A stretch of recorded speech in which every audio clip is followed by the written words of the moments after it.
Creamy potato salad topped with elote. Bring that to your next barbecue. I prefer golden beets for this. Red will turn your potato salad pink. And to really get the sweetness out, these are getting roasted with a little water in the oven.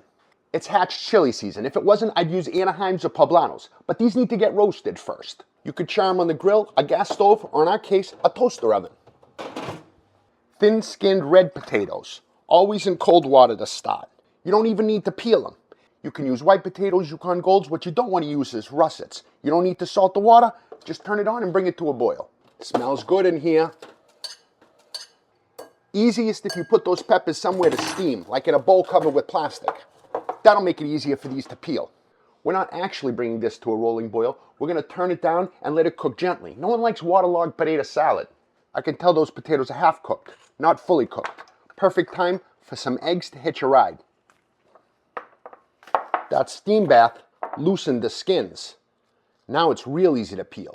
That skin is tough and inedible. And open the inside and get rid of all those seeds too. You're not going to want one of those stuck in your ass tomorrow morning. Potato salad's the base. This dish is all about the corn. But we're cutting the corn off the cob, turning this classic street food into a salad you can eat with a spoon. But this corn isn't cooked yet. We still need to roast it. Once those eggs and potatoes are cooked, we need to let them cool before we can handle them. As you can see, those jackets went off, but we were able to preserve the potatoes. Cooking potatoes and beets is exactly the same. When the knife slides in and out, you know they're done. This is the easiest way to peel potatoes, in my opinion. Not only is it quicker, but you preserve most of the potato this way. Cutting cooked vegetables is so easy, you could do it right in your hands, just like Nona used to. Potatoes and eggs, but these haven't hit a lick of salt yet. With white vinegar to help them soak all that salt up. But we want to get that salt and vinegar everywhere. And just like potatoes, roasted beets are easier to peel and cut too once they're cooked. Beets will add sweetness and chilies will add spice. But this potato salad's still missing something. The crunch of an onion.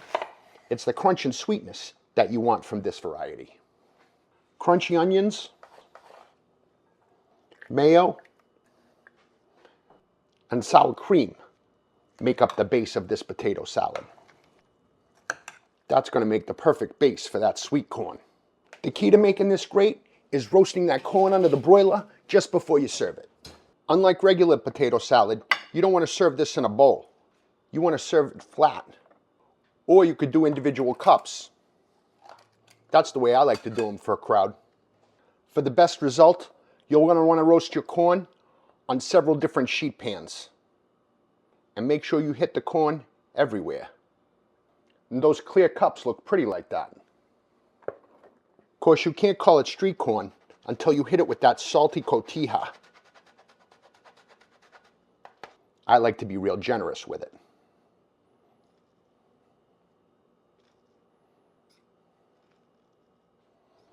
A little lime zest and chili powder will make that complete. Now that's combining two greats, elote and potato salad. Street corn tater salad. Oh yeah, that was real good. Yes. Salty cheese on top, the hot, spicy, sweet corn. That's got everything and more for potato salad. That's what potato salad's been missing. We'll go back for seconds on that one for sure. This is yummy. Elote makes this the new potato salad. It's a flavor extravaganza.